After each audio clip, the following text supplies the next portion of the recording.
for the community to explore issues of interlocking oppressions such as race, class, and gender by engaging workers and intellectuals from labor unions, organizations fighting racism and police repression. We'd also like to acknowledge the people on whose land that the Claudia Jones School exists. This is the land of the Catochintang people, from which the name Anacostia is drawn. The closest surviving First Nations people are the Piscataway Nation, who holds their annual celebration in Accokeek, Maryland.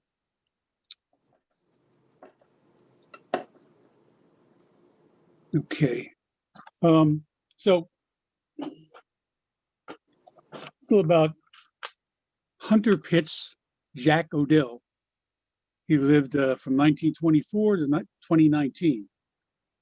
He was a community activist, community organizer, civil rights activist, and Hunter Pitts Odell was born in Detroit, Michigan on August 11th, 1924. His father was George Edwin Odell. He worked in hotels and restaurants in Detroit.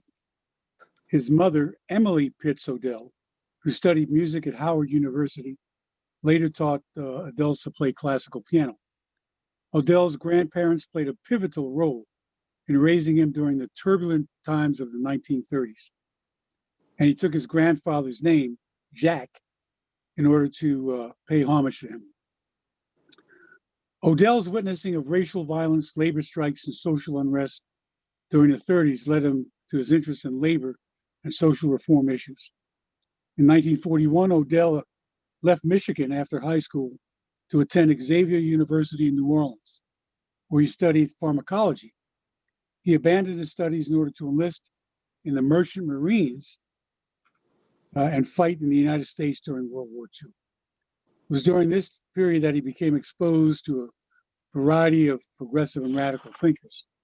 At that time, the NMU was led by somebody who was sympathetic to the socialist movement, but since after the McCarthy period reneged and became a kind of a vicious red baiter. When he joined the National Maritime Union, he integrated it and became involved in various civil rights activities. One of these was organizing hotel and restaurant workers in Florida in 1946. Florida, in Jacksonville, Florida, is the hub for about 60% of merchant marine traffic. So while he was there and they were unloading whatever he did, he got involved in that struggle to organize hotel and restaurant workers. In the 50s, at the height of the reactionary McCarthy period, Odell's left-leaning ideals, as well as membership in the Communist Party, led to expulsion from the union, his union. He remained, however, one of the most energetic and vocal community organizers in the South. He found it difficult to sustain employment because of federal investigations into his political views. Odell's work in the South in the 50s introduced him to nonviolent resistance as a tactic of the civil rights movement. He claimed to have resigned his Communist Party membership at the end of the 50s, but that's really not true.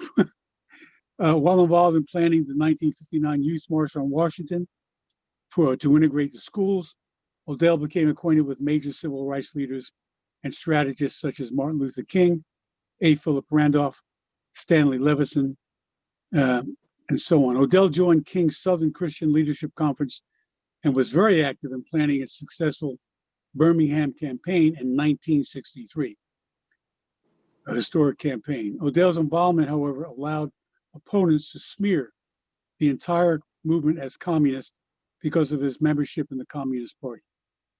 Recognizing that his continued involvement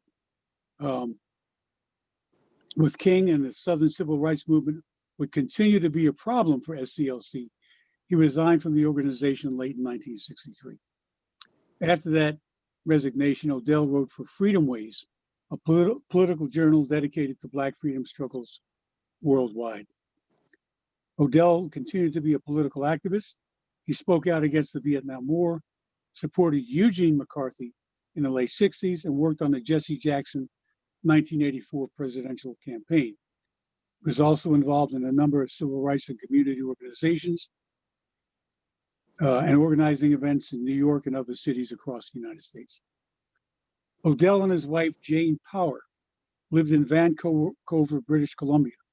On October 31st, 2019, Jack Odell died of a stroke at a hospital in Vancouver. He was 96 years old. He's survived by his wife and daughter, Judith Beatty, a son, Tashaka Lafayette, his brother Edwin, and his sister, Caroline Pete.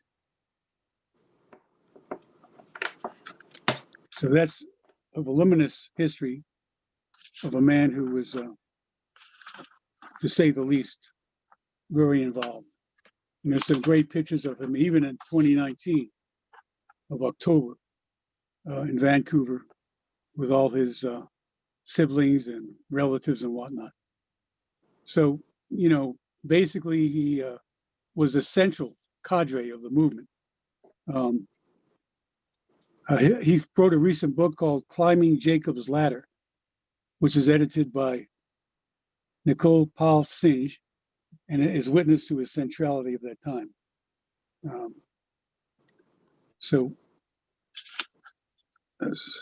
I could speak for hours about Jack Odell, but I think he later joined DSA, but he was too radical for DSA. So he was a thorn in the side of it, DSA. So that's about it. But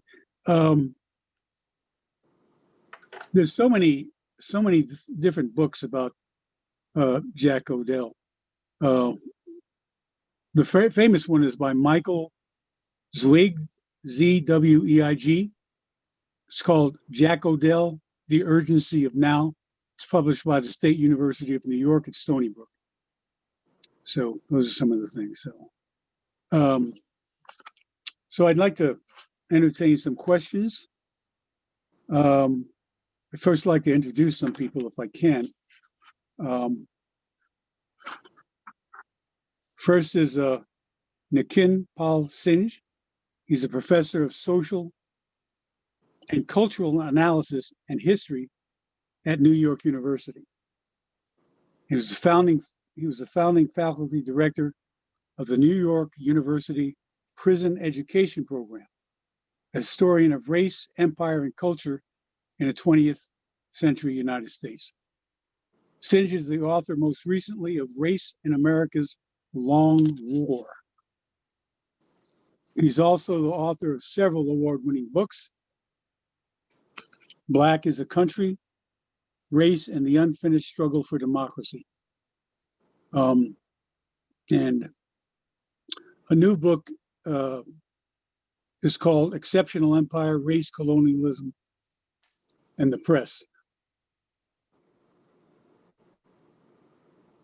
A little bit about Linwood Gatto Martinez Bentley. Linwood Gatto Martinez Bentley, I affectionately call him Gatto if I can. He grew up in Washington, D.C., in a strict military family. To help challenge his boundless energy, Linwood's mother connected him with performing arts. Linwood Gatto quickly mastered percussion, flute, singing, and dancing. He was eventually kicked out of his home at the early age of 15 for opposing and participating in protest against the Vietnam War. He also joined the Revolutionary Socialist Movement, and he was able to complete high school and then graduate from UDC, which is my alma mater, with a double major in early childhood education and political science. He has a long career as a multicultural educator, working with children in DC and also in Central America. James Earley. James Earley is the former director of Cultural Studies and Communication at the Center for Folklike Programs and Cultural Studies at the Smithsonian Institution, Washington, D.C. since 1984. By the way, if any of you have not been there, I urge you to do it, you know, when this thing is over. to go there. I'm on the phone now. This is Jaime. Hi, Jaime. So James Earley has served in various positions at the Smithsonian, including assistant provost for education and cultural programs. Jaime Cruz is an oppressed worker, a former prisoner, a former drug addict and communist. He's not a former communist, but he's a former drug addict. He's originally from a poor and working class Black and Puerto Rican neighborhood in Spanish Harlem, known as El Barrio. In the 50s and 70s, he eventually moved to Washington, D.C. for a drug rehabilitation program with Ron Clark at RAP Incorporated. He was introduced to Black history and culture and began connecting this with his Puerto Rican oppression and developed a strong political consciousness. He eventually studied at Antioch College, where he met Jack Odell, who was a mentor to him. And Jaime joined the Young Workers' Liberation League shortly thereafter, and then the Communist Party USA. Last but not least is Lucy Murphy. She's a singer, political activist, community organizer, and language interpreter. Since the 50s, she has been a featured vocalist at progressive events, leading singing groups. And she's also leads the DC Labor Chorus. She's performed internationally, such countries as Cuba, China, Brazil, and Palestine, and elsewhere. She can sing in 10 different languages. Okay, she is a native from Washington, D.C., whose insights are informed by the movements and folkways of people across the globe. She currently sings with the D.C. Labor Chorus, like I mentioned, and one D.C. Black Workers Center chorus. 2007, she received the Paul Robeson Award for Peace and Justice from the Friends of the People's Weekly World. And I was a proud presenter of that award at that ceremony to her. Okay, guess we can facilitate some questions now. Carl, we wanted to play a quick clip of Lucy for the Jack Odell event back in 2005.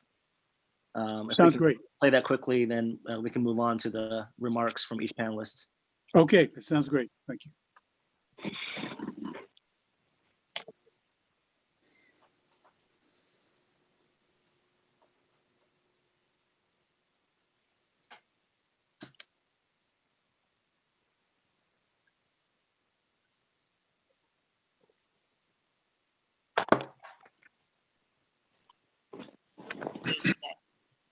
And we couldn't leave out Pepe Gonzalez on the bass or Richard Miller on the guitar.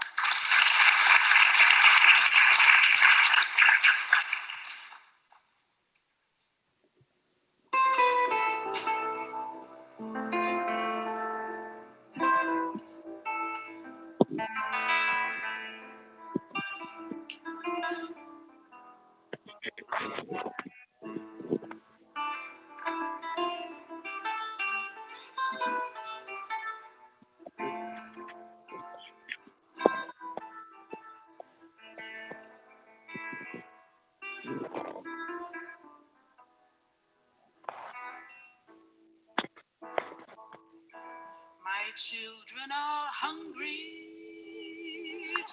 they're sick from the heat.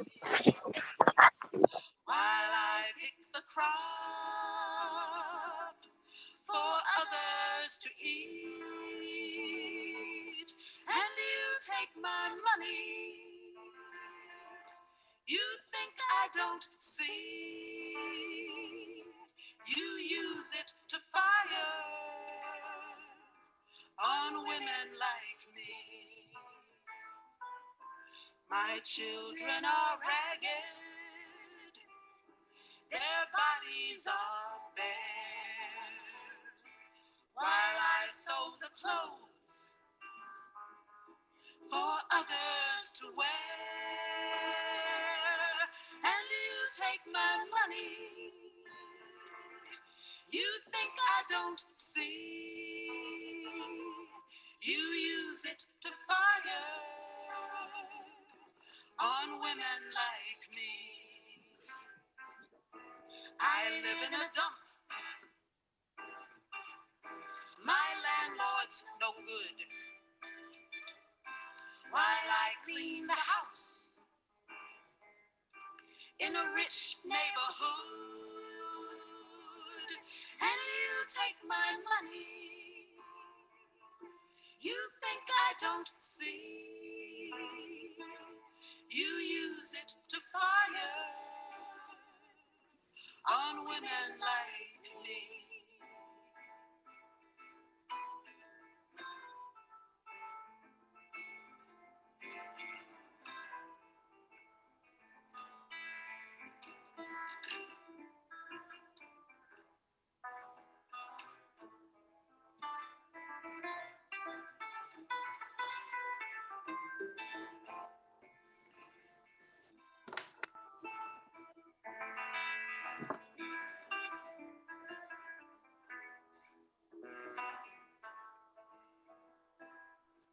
I wanted my children to have a good skill, but they go in your army and you teach them to kill. Why you take my children? You think I don't see. You teach them to fire on women like me. Now rifles and guns won't win any wars unless you've got something that's worth fighting for. Why do you take my children?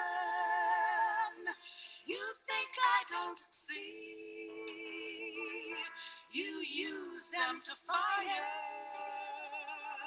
on women like me.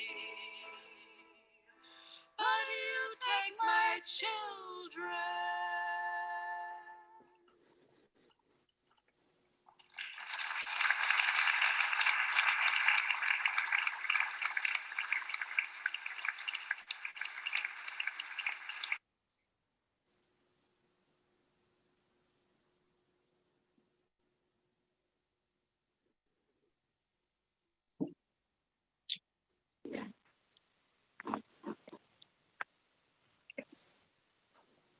Carl, feel free to take over.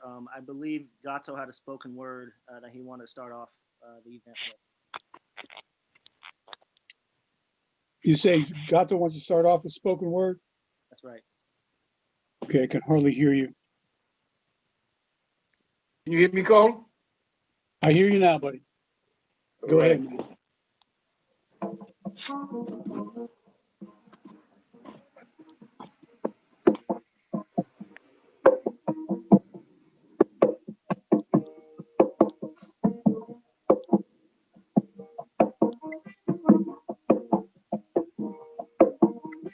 Freedomways jazz dance, climbing Jacob's ladder. Jacob's ladder, participating in a long movement for struggle for justice and freedom. Building on the mass movement emerging from the grassroots, Jack's concept of dual authority. Jack O'Dell is one of the great unsung heroes of the Black freedom movement, sharpest radical thinker of his generation. Climbing Jacob's ladder. During its 25-year history, Freedomways, the publication that Freedomways published its last issue in 1985, and during its 25-year history, Freedomways, through these pages, gave a platform to hundreds of voices who spoke out for intelligent, cultural, social, political, and economic freedom. The fight for world peace, justice, and equality. As for Jack, the ties that bind them, the ties that bind us. Chorus, Freedomways jazz dance, Freedomways, oh yeah, Freedomways jazz dance. Leading the way, play that song for me, it brings back old memories of climbing Jacob's ladder. Jacob's ladder, about a mid-1963, Jack O'Dell had been working with the Reverend Dr. Martin King Jr. at the Southern Christian Leadership Conference. Freedomways, jazz dancing, Freedomways, jazz dancing. The freedom fighters for a new day, leading a visionary way. Play that. Jacob's Ladder, Jacob's Ladder. The days when I was on my way to a Peace and Freedom Party meeting at Friendship House one night to join in with those leading the fight for peace, justice, and civil rights. Freedomways jazz bands going and do that Freedomways dance. Organize. Climbing Jacob's Ladder. So when I looked around the room, there were generations of leadership in Vanguard. I was immediately greeted by Jack Odell, born Hunter Pitts Odell, August 11th, 1923, a merchant salesman, a union activist and insurance salesman. That he did it all. Introducing himself and Sister Compañero Joe Butler. I'll never forget. The room and others attending that conference, City Council member Marion Berry, late man, Julius Hobson Sr., doctors, fuck. Well, I'm in Jacob's Ladder, but the other side of Capitol Hill were the Eurocentric, hypocrite, arrogant, and moral majority connection between war, racism, and empire. Mexican wars or Vietnam wars or wars on Native Americans, Afghanistan to Iraq wars. The struggle for peace, especially for nuclear disarmament, was a central political point for Jack and a major aspect of his activism. It's inevitably incorporated the battle against racism and militarism and the global anti-racist activism demanded international engagement, while the FBI at COINTELPRO sipping on some chuck full of nuts. Sound of sound bites from Fox News. Tiger who will restore to witch hunt stunts, medical genocide practicing, which alarmed everyone. And there's talk that King had with our President Kennedy in the Rose Garden, that Jack Odell and Levinson was under FBI surveillance. And the time aside that Ross of the Rose Garden, the president, warned King. Jack Odell never believed in demonizing anyone regarding the Cold War, spared warriors, pointing fingers, giving rise to unfounded suspicions, and some quarters, political subversion. Jacob's Ladder, Freedomways, freedom fighters for a new day, leading the visionary way. Play that song for me. It brings back old memories. The days when freedom was the ways dance. Yeah, oh yeah. Simply about the visionary ways of Jacob's Ladder. He joined the party in the 50s while living in New Orleans. The Southern Negro Youth Congress was formed in 1937 by young people who attended the National Negro Congress in Chicago, Illinois, and wanted to implement his call for action. These young leaders included veteran activists James Jackson, Helen Gray, Esther Cooper, and Edward Strong, and gathered in Richmond, Virginia. Freedomways, play that jazz for me, brings back that old memory. Freedomways, leading a visionary way for another day. Mary McLeod, Bethune, Paul Robeson, Charlotte Hawkins Brown, A. Philip Randolph, W.E. Du Bois organized Black tobacco workers in Union in Richmond. Next, it was an anti-lynching campaign. The Freedom Road we must go.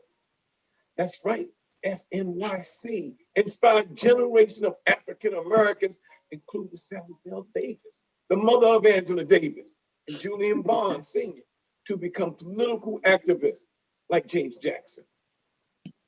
And thus, Jack Odell, the former political activist, intelligence organizer, emerged and swiftly founded himself in the lead, creating for protest sit-ins, benefit concerts, featuring the likes of Diane Carroll, Herb Belafonte, Pete Seeger, Sidney Poitier. On the other side, there was Eugene Bull Connor, the chief of the Birmingham Department of Public Safety, really? To the Federal Bureau of Investigation, the Ku Klux Klan, the Senate Internal Security Subcommittee, and those who's wishing us were all wrong. James East. Well, Mr. Jack O'Dell, to answer some questions about his political affiliation, in particular as an organizer of the Communist Party. Well,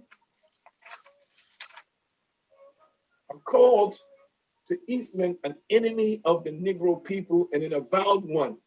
He testified before the House on Un-American Activities Committee. Mr. Dell was just as combative after the committee council lectured him on communism.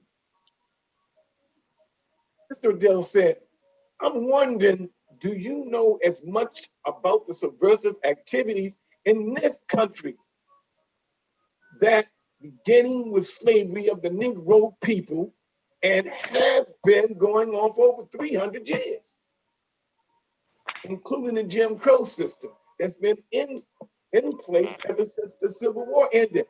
Failure to fulfill the promise to Black citizens to pay on that bad check. That's right. You remember the check that y'all sent? Came back with non-sufficient funds that Dr. King talked about? And then you said he was given a dream. Well, Dr. King wasn't given a dream. You're not dreaming when you know somebody is giving you a bad check. So those like Shirley Graham, the boys, Kwame Nkrumah, Julius King Nyerere, Augustino Neto, Jomo Kenyatta, as well as Caribbean figures such as Dr. C.L.R. James and Shelly Jaga. Freedom ways, freedom dance, freedom ways, freedom fighters for a new day, leading a vision way. Play that song for me. It brings back old memories. Climbing Jacob's ladder, climbing Jacob's ladder. Jack died peacefully on October 31st in the company of his family. At this time, as always, by his wife, Jane Powell, confident and an equal partner in the fight for world peace and justice and equality. Freedom ways, freedom ways, freedom ways, freedom ways, ways, freedom ways.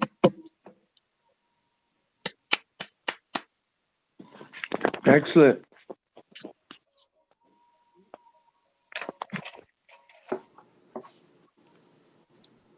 Thank you very much, Gato. That was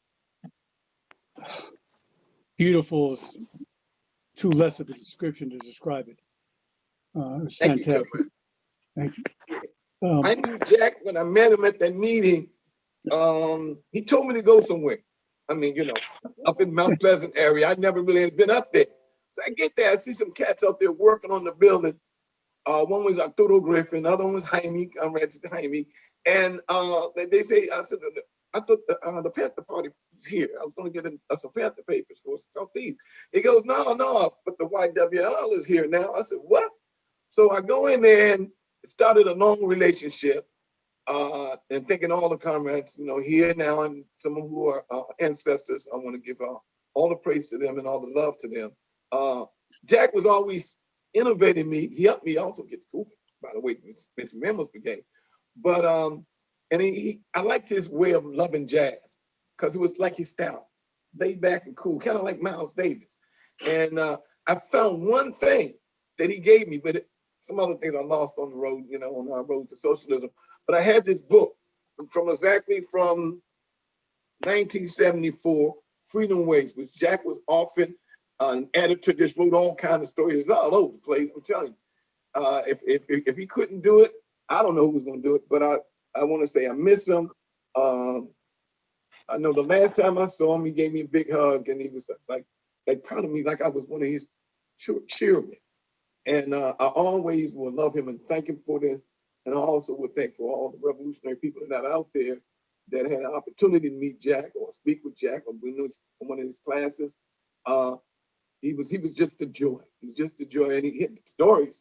He had stories. I mean, we're talking stories here. And it just was enthralling and entertaining to listen to him and all the people he had met and encountered. It just gave me like, you know what, this is what I can do being in the movement. So when I met him, I was 16. And that meeting was at the Friendship House was a good while ago, but look how far we've come. So I really want to thank Jack with all my heart, because he pulled me over, he pulled me to the side, and that was wonderful. So I want to give everybody thanks, and thank Claudia Jones School, political education. Thank you. Thank you again. Like to entertain some questions from the panelists may have, some of the audience, whatever. So I can open it up now, please. Carl, I think we just wanted to give like 5 to 10 minute remarks from each panelist, just so we can hear from everyone that's on the panel. Okay, that sounds great. So I got my watch here, 5 or 6 minutes. And so we can start with whoever wants to go first or say something. Lucy? Well, No, let Lucy. I was actually going to invite James Earley to begin, and perhaps Nikhil Pal Singh to follow him. Okay, that sounds very good. Good evening, and thank you very much. I want to speak very briefly about Jack, looking back in my own mind about 48 years ago when I met him, and not as personal testimony so much as thinking about Jack in this particular conjuncture of politics, both nationally and globally, the significance of the African-American multifaceted freedom movement, both progressive and more systemic anti-capitalist and socialist, and a historical context out of which Jack was embedded. I was about 26 years old as a graduate student at Howard University. I just moved to Washington, D.C., and Al McShirley from the Potomac Socialist Organizing Committee engaged me to come over to Antioch and to teach a couple of courses, one, Introduction to Marxism, where Jack and some key members of the Communist Party, some African Americans who were big time theorists, whom I did not know, and I did not know Jack. It would be very important to interview Tom Porter, who's in Washington, D.C. now, 81, who was one of the administrators at Antioch and was very close to all of those guys, including their great love for jazz. I was being drawn through the Puerto Rican Independence Party, through the Solidarity Committee, into what was the burgeoning new communist movement. And like many young people, and I hope there will be younger activists who will look at this program, I had that burning desire to fight injustice, but in hindsight, a fundamental ignorance about history, a substitution of ideology for the messiness of politics. And so the sectarian nature of the new communist movement, of which I was being drawn into, eventually into the line of march, which also then became a connection with Jack, meant that I had a jaundiced eye, a prejudiced eye. I substituted ideology for really trying to engage and understand. I probably met Jack just to say hello, but I really don't recall.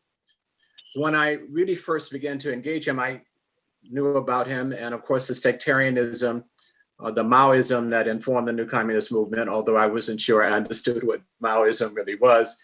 It just happened to be the organizational people that I had come into that intersected my burning desire to deal with the clearly systemic problems in the US. I was asked by Frontline newspaper of the Line of March to invite Jack to speak at the first anniversary of Frontline newspaper in Washington, D.C. at the Methodist Center, right across the street from the Supreme Court. Loretta Hobbs and I contacted Jack. We invited him to dinner. We took him over on Columbia Road, and I sat and talked to him, and I used certain terms to try to give him a sense of who I was, because I didn't know that it was not so much who I was as an individual, but how my thinking, where I was coming from. And these are the things that I have drawn from Jack over the years. I visited him in Vancouver. I took Danny Glover to meet him, and I would say our colleague scholar here on the panel, I will ask Danny about the cell phone video interviews. It just occurred to me now, I had not thought about it before. Somebody in the scholarly community needs to get a hold of those, and I will speak with you later, and I will speak with Danny about that because I haven't looked at him. But Jack the person, I got beyond the ideological, political romance of leftism, communism, and the like, and I met a very mature person who had a great command of history. That was really impressive to me. And he took that command of history and he applied it to the actual living national and global circumstances in which we live. I would refer you to interviews I did with him for Frontline newspaper. I just discovered there's something called the Marxist Internet Archives, and at least one of those interviews is there. And where we were talking about the Rainbow Coalition, and where he's centering the African-American democracy struggle, where he talks about the role of electoral politics, the same kinds of debates that many on the left are having today, where he talks about the nature of the Democratic Party, the same kind of struggles of working in or outside the Democratic Party that's being struggled over today, where he talks about whether a third party should be, and where he really says the Rainbow Coalition was to become a second party, really trying to turn the Democratic Party into a party for working and oppressed people, not necessarily, in fact, he says explicitly, it was not designed to be a socialist party, but he was dealing with the imperatives of the moment rather than letting his ideology override him. He was letting his ideology inform how he was looking at the actual circumstances of the day. In that interview, one of those interviews, there were two with Frontline, and one of those interviews in Frontline, I think in 1984, was published in October 84. I asked him a question about socialist and communist with regard to the civil rights movement, and where he has some sharp analysis there. And I would urge people to go and look at that and thinking about the issues that we are engaging today. Let me just conclude my comments by saying this about Jack the human being. I was really struck by the extraordinary command of history, his ability to embed himself openly in a movement and not try to be its leader, but to play his role in informing him. In 1997, I was asked by Howard Dotson, chief of the Schomburg, whom I had worked with at the Institute of the Black World in Atlanta, Georgia, with Vincent Harding over the years, to come to the Schomburg and interview Jack. Jack and Jane were brought down from Vancouver. And there, I think 5, 6, 7 hours, I can't remember the exact time frame of videotaped interviews with him. I put a condition on it that the first hour needed to be a public interview to engage Jack. And this was not an interview that I was doing from the vantage point of James Earley. The goal, as Howard Dotson had put to me, was to really set a context to help Jack put down a framework of his ideas that it was then hopeful that he would actually write a book.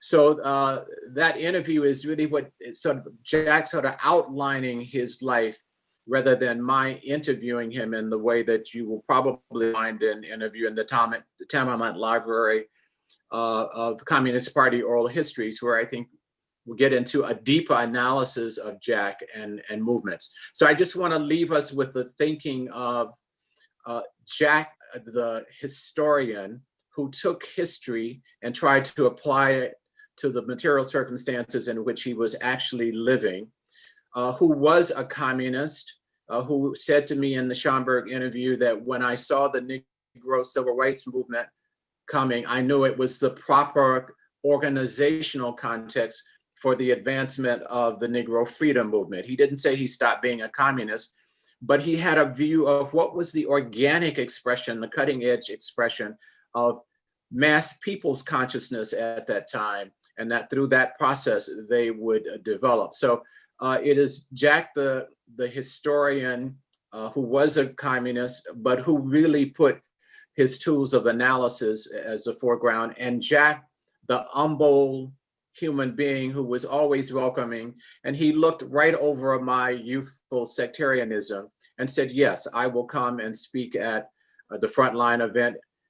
In hindsight, he knew who the line of march was. He probably understood the sectarianism of the new communist movement better than I did, but he saw something in us as young activists and the kinds of things that we were trying to do that he felt he could help complement.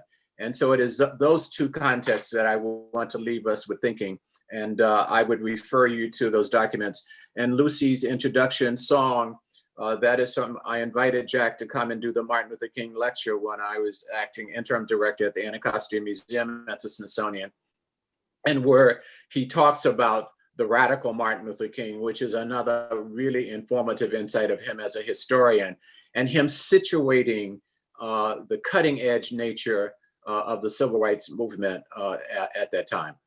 Thank you for this invitation. Let me stop there.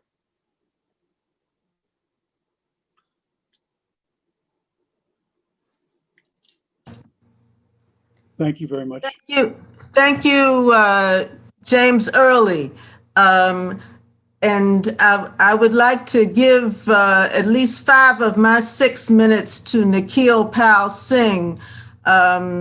Great appreciation for his editing of the book, Climbing Jacob's Ladder. Thank you. Thank you, everyone, for putting on this event, the Claudia Jones Center.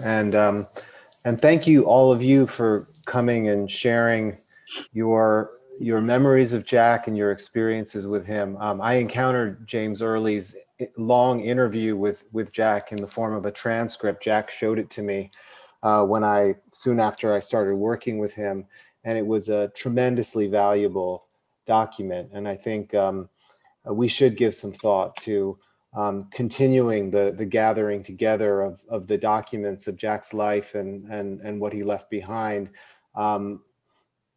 Climbing Jacob's Ladder was a small contribution to that effort.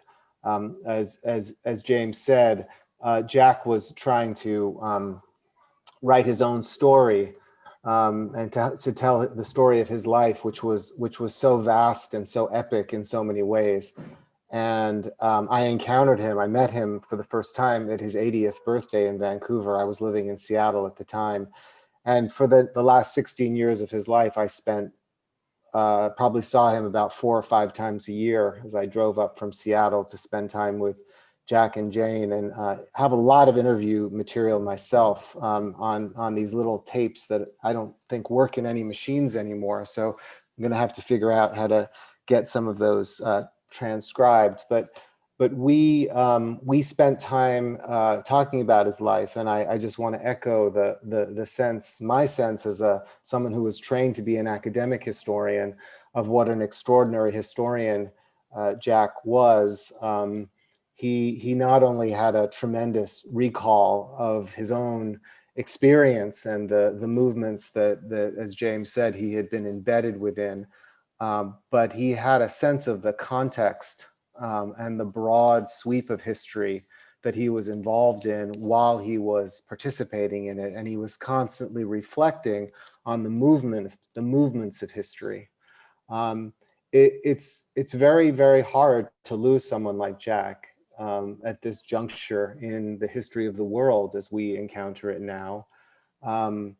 Jack lived an extraordinary life, so there's no sadness or tragedy in his passing, in the sense that he lived as fully as one could possibly live, engaging in the life of his times and making a contribution to justice at every juncture along the way, and illuminating and warming and brightening and teaching all of us who encountered him.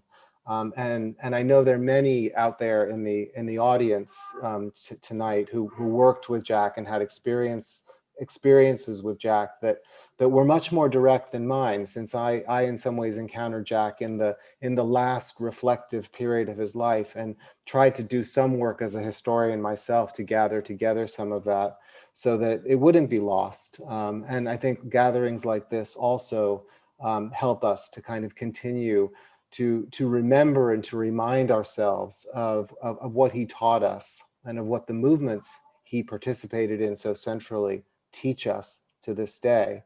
One of the challenges we face on the left, as we all know, is that we are constantly having to reinvent the wheel in some ways. The failure to win ever decisively always puts us in a situation of having to reconstruct what we don't know, and to remember things that have been lost and to recover them and recapture them. So it's very rare to meet someone like Jack, who was a bridge across so much history, and a bridge across so many movements. And that's how I think about Jack. He was a bridge between the old left and the new left. He was a bridge between the age of the CIO and the great mass labor upsurges of the 1930s that gave us something close to social democracy, if not at least a welfare state that had never existed before in the United States. That was won by the labor movement. And Jack understood that, and coming out of World War II and coming out of the Depression, he knew that that needed to be pushed further. He knew that it hit a wall during the Cold War. And the violence and the repression of the Cold War was what brought him into the Communist Party and brought him into some of the most difficult and dangerous organizing one could undertake as an African-American man in the South in the period of a resurgent Ku Klux Klan, and an effort to sniff out any form of radicalism and snuff it out. So he labored in those years in a very, very difficult way, right? And kept the bridge intact until, as James said, he saw the opportunity presented by the mass upsurge of the Black freedom movement. And he knew he had to be involved with that and bring his expertise to that movement. And of course, that is the great arc of his story from the late 1950s all the way through to the work he did with Jesse Jackson in the early 1980s. And there again, he bridged the labor movement, the Black freedom movement, and eventually, of course, the anti-war and peace movements. So a bridge between movements and a bridge across history. And that's how I remember Jack. And we have all too few people like that to give us the kind of guidance we need. Because I think the one thing that he was always aware of, and the one thing that he always taught me, was that we had to fight the tendency to fragmentation. We had to fight the tendencies towards sectarianism. We had to fight the tendencies to elevate dogma over the ability to move forward where and when we could. He was a relentlessly practical and strategic thinker, but one who never sacrificed principle to pragmatism, which is a remarkable combination when you think about it. Most of us make all kinds of compromises that we regret. Jack did not compromise principle. He was always looking for the opening that could get us the furthest along the road that he knew that we had to go. And all the way to the end of his life, he was thinking in those terms. And that was the thing that always struck me. And I think that was the thing that made him live such a long and rich and full life. He was still teaching me things when he was 95. In the last month that I saw him, when he was already fading a little bit, he was still teaching me things. He was still teaching me fundamentally, I think, the lesson that we needed to constantly look forward. We constantly need to look forward to find the path to a more just society. And that we were always going to be standing on the shoulders of those that came before us. And he was a giant. And I think the fact that he's not better known is a great sadness.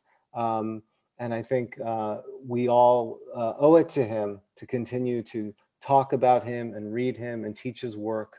But above all, to remember what he taught us about doing better in these times. So I still feel the loss of Jack, and I know many of you do. So it's hard to talk about him without feeling some sadness still. It's not that long ago since we lost him. But I take a lot of heart from these gatherings, and I really appreciate hearing the words of those of you who knew him in other times of his life and in other contexts and worked with him. So I look forward to the rest of our discussion, hearing from others and participating in the conversation. So thank you for inviting me and letting me share that with you.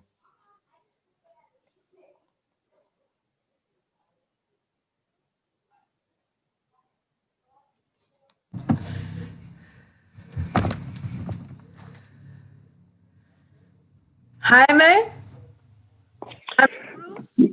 Yeah. Thank you, Lucy and Carl. I want to echo the same sort of feelings as well as thoughts that James and the brother that just spoke. I'm sorry, I'm not that familiar with your name, but I read the book, Jacob's Ladder, quite a few years ago. I met Jack Odell at the Antioch School of Basic Human Problems when Marvin Gentry was the director, member of the Communist Party. Tom Porter back then was in the party as well. Both of them lovers of jazz, as well as involved in the Black Liberation Movement and about making substantive changes in this country and worldwide. Jack was an incredible, like it's already been said, historian.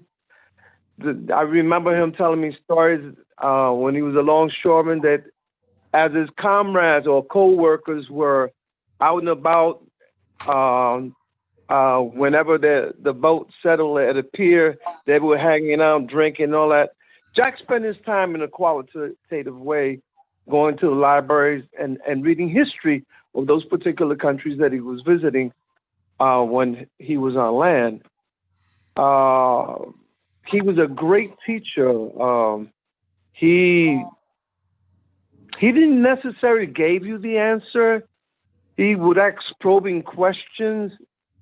And then as you are reflecting yourself and trying to answer your own question, the process that he inculcated in you to go through, and you sort of found your way on how to resolve these issues, how to analyze these issues politically.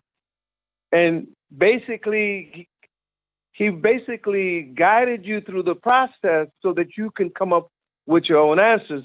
Now, if that answer you came up with was sort of deficient, then he would add some commentary to that.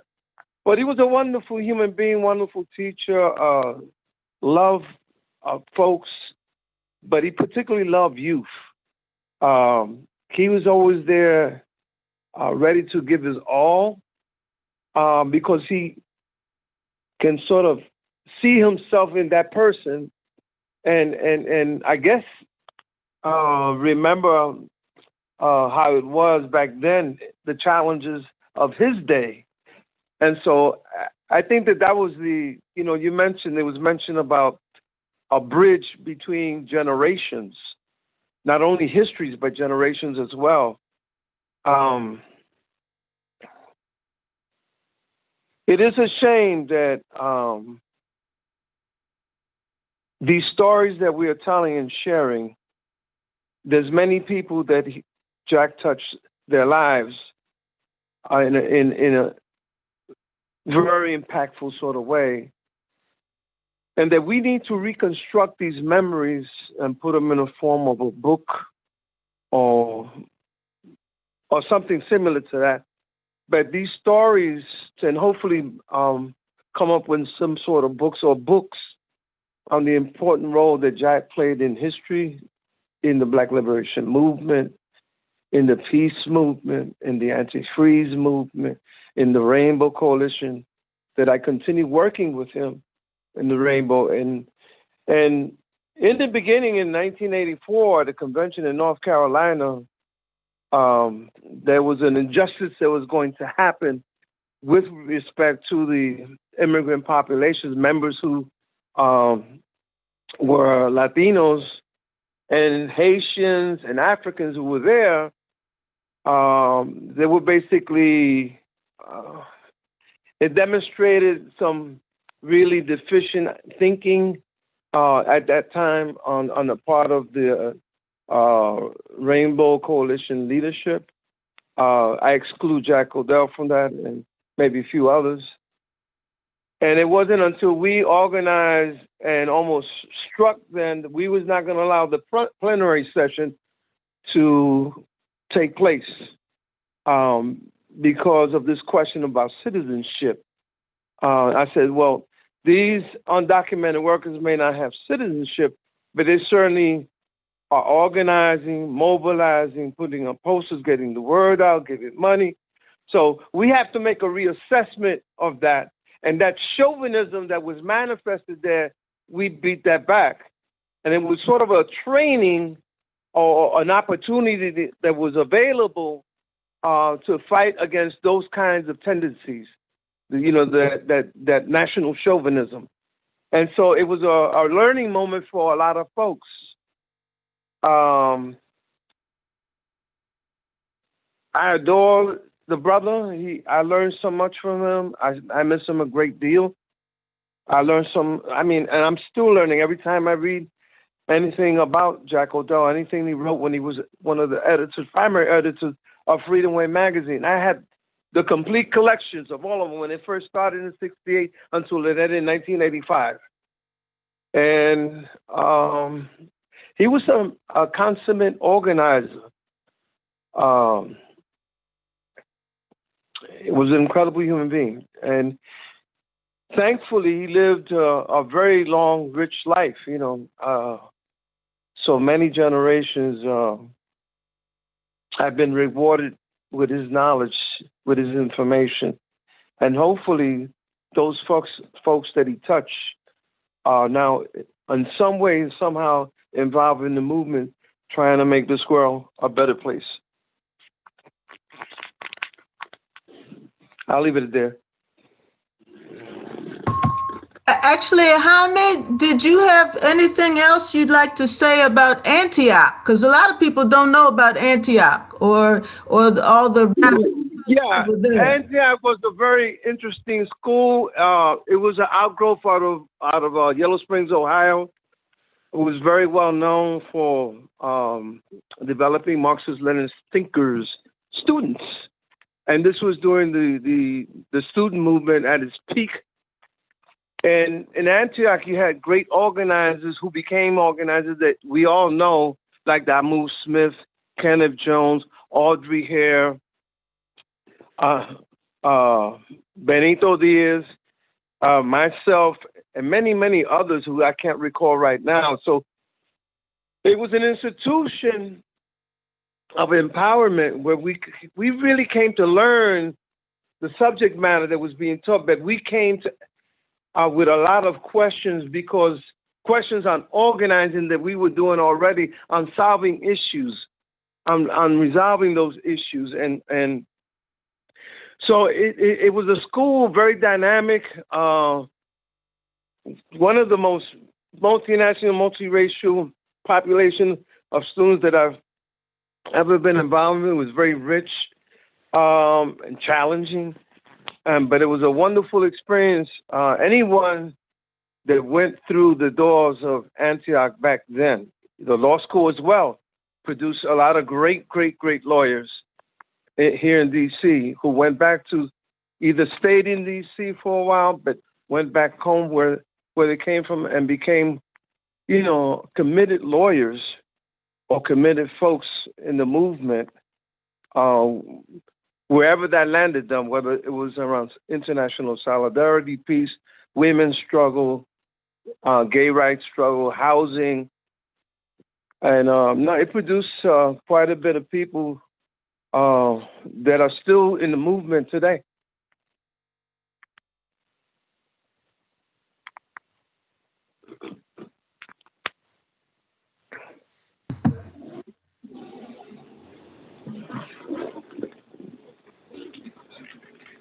Hello? Yes. Are we on? Yes, we're on. I heard silence, so I didn't know what was going on.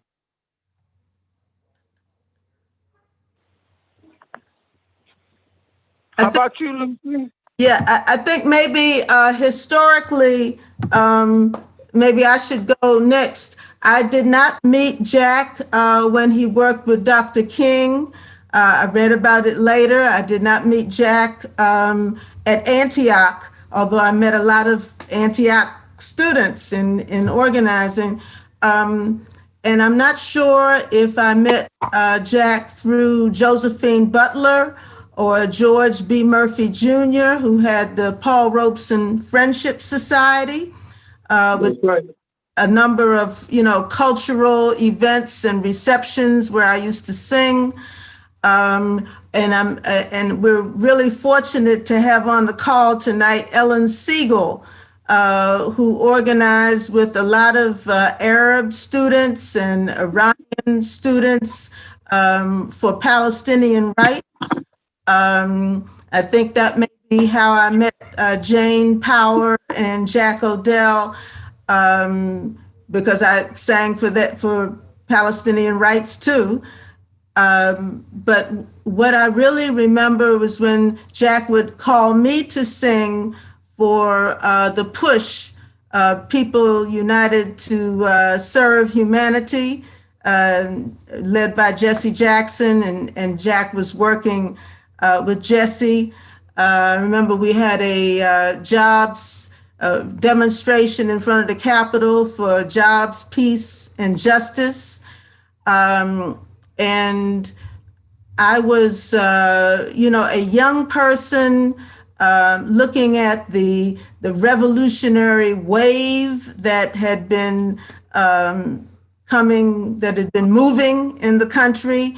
And I expected the mayor, the Black mayor of Washington, to continue with the revolutionary education and organizing of people.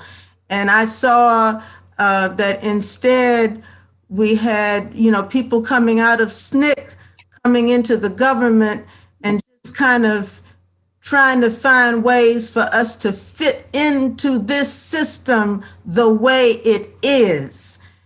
And I was just really frustrated. So I sang Leadbelly's Bourgeois Blues, and I sang Rich Man in Washington, He Knows How, throw a nickel to the mayor just to see him bow. And the mayor did not appreciate that. Jack told me later on that he took him aside and he said, "Did you hear what she sang?" To which Jack replied, "Did she sing anything that was not correct?"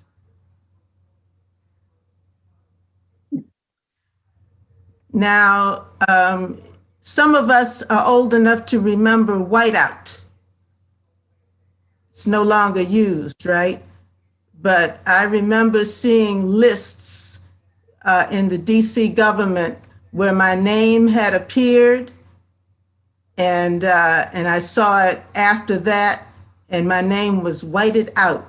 And they didn't even close the space. They left the space where my name used to be.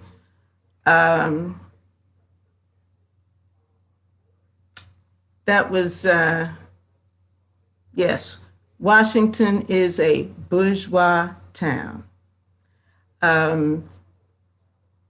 Jack was a great appreciator of the arts, something that I think some of the activists and organizers who are doing things now could do well to regain. He appreciated content. It wasn't about the number of records that artists had produced or the awards, the status in commercial music. And so I really, I appreciated that when James Earley was going to do an extended interview of him for the Smithsonian, that he invited me to sing. And that was Pam Parker, who was singing with me. Pam has been a very active person in her own right for peace and justice. And she invited me to record with her a couple of times. And I'm glad that we could be together. I think that was 2005 at the Smithsonian. So I'm hoping that we can do more to talk about Freedomways, the publication that Jack edited and contributed so much to. And I'm hoping we can talk about the Freedom Charter of South Africa, which Jack looked at and developed something called the Democracy Charter, which I think is quite relevant to today. So with that, I will turn it back to Carl. Okay. I'm on mute. We hear you. Okay, thank you very much. That was a beautiful, beautiful presentation. And Lucy, you know, I remember when you were in Cuba and we met in Cuba and you sang those beautiful songs at those little bars and all that stuff. It was fantastic. So that's really seared in my memory. So we're getting near time now to all the panelists have spoken. And if there's nothing else, it's 7:52. It's a little over an hour. I wonder if we can all say goodnight and get a good night's sleep, hopefully. I don't know. What say you? Anybody? There are two questions in the Q&A. I don't know if anyone wants to attempt to answer in the last few minutes we have before closing. Sure. What are the questions? I can read them out. The first is from Carl Kramer. Apologies if I'm pronouncing your name incorrectly. And this is to the point that Lucy just ended on. How can the Democracy Charter be used as a vehicle for grassroots organizing towards developing a vision for substantive democracy? And then the next question is similar. Will there be a time at a future panel to hear some evaluation on this Democracy Charter and its overlap with what's being called for by the Working Families Party and the Poor People's Campaign and other parties and organizations? So whoever wants to answer in the last few minutes we have together. Yeah, that's a good question. I'll refrain from answering it. I'd like to turn it over to some of the panelists. I think Mr. Palestinian really addressed that question very, very good, and talking about how we get from A to B and then eventually to C. So anybody want to answer that? It's fine. Let me just quickly say this, because trying to extract something about Jack and how he might look at this moment. Jack had an extraordinary maturity. When you look at the movements with which he was embedded, where he was called a communist, where I recall on one occasion we woke up in the Adams Morgan area one morning and all over the neighborhood, some right-wing group had plastered up Jack's given name. It called him out as a communist.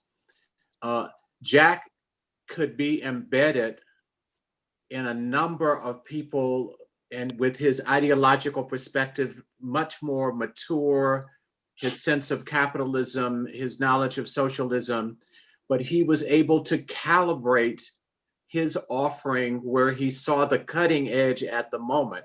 He didn't let his ideals make him a sectarian and push them away. Something I think we still need to learn. People say, well, you know, these people are not anti-capitalist. Well, the consciousness of the mass movement is where it is. It means that we have work to do, but we can't blame them. Jack was able to fit into that. I asked him in the interview at the Schomburg, after some hours of interviewing him, something came into my mind and said, well, Jack, you seem to be like a part of the quote unquote, I was joking, Central Committee with Dr. King. And he looked at me, it was a pause, and he said, there were several people, I forget the exact number, it may have been 9 or so, that when King had an important decision to make, that he always consulted those people. He didn't bring them all in the same room. He consulted them individually. They were people from radically different ideologies, from deep Protestant theologians to anti-communist, et cetera, et cetera. But he appreciated what each of them brought to the table that made sense to him. And Jack was able to fit into that as one of those people that Dr. King would consult. And Jack was not someone who was a know-it-all. And so I think that's something I would extract for the moment that the Working People's Party, the Black Lives Movement. I think Jack would be right there complimenting, offering whatever skill he had to it, never needing to be the person at the dais, never needing to be the person with the microphone in his hand, but trying to figure out how he could bring his knowledge of history to that moment. And as I think Professor Singh kept saying, where is the opening? Where is the pinhead of light? We're not going to see the wide open door that so many activists say, well, if it's not the revolutionary moment, I'm not going to deal with it. Jack was saying, what is the crack that Black Lives Matter has brought? What is the crack that the queer movement has brought? What is the crack that the working families have brought? How do we make a contribution with them? Because they are the ones who are out there doing it. That's something I would take away rather than his vision. How his engagement, his maturity to do that. I would leave you with that. Thank you very much. Okay, I think that question was answered very well. I mean, I think that stated it all. So if it's no more questions, I wonder if we can close it out. And I wanted to thank everybody for their contributions, everyone. And hopefully we'll have the Claudia Jones School for Political Education will continue to have these forums on different subjects. But thank you very much, all. Yeah, Carl, we should probably just have folks have some closing words and then close out completely. But if folks want to hop off, feel free, but we should let our panelists have final words. Okay, that's fine.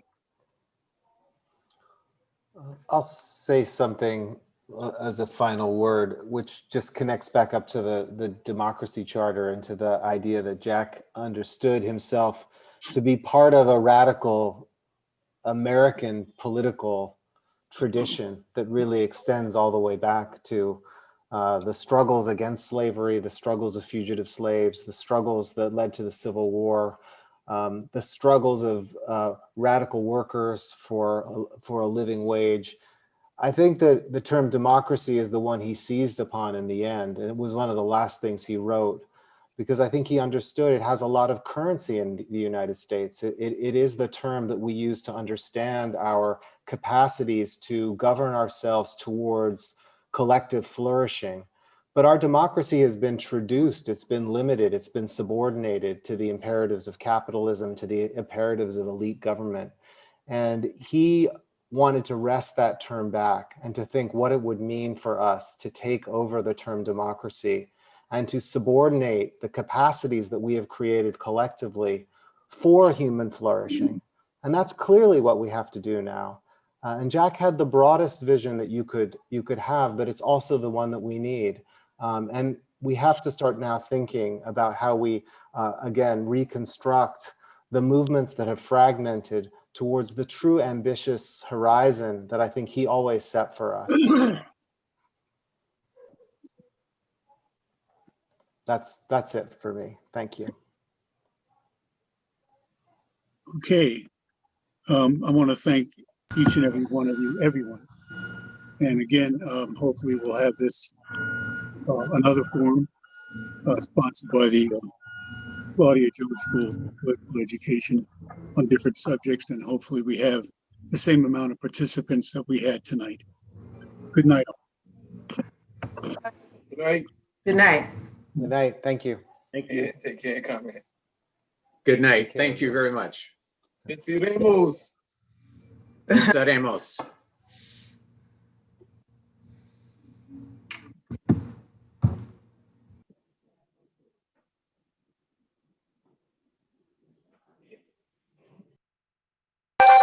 Okay, streams ended, recordings ended.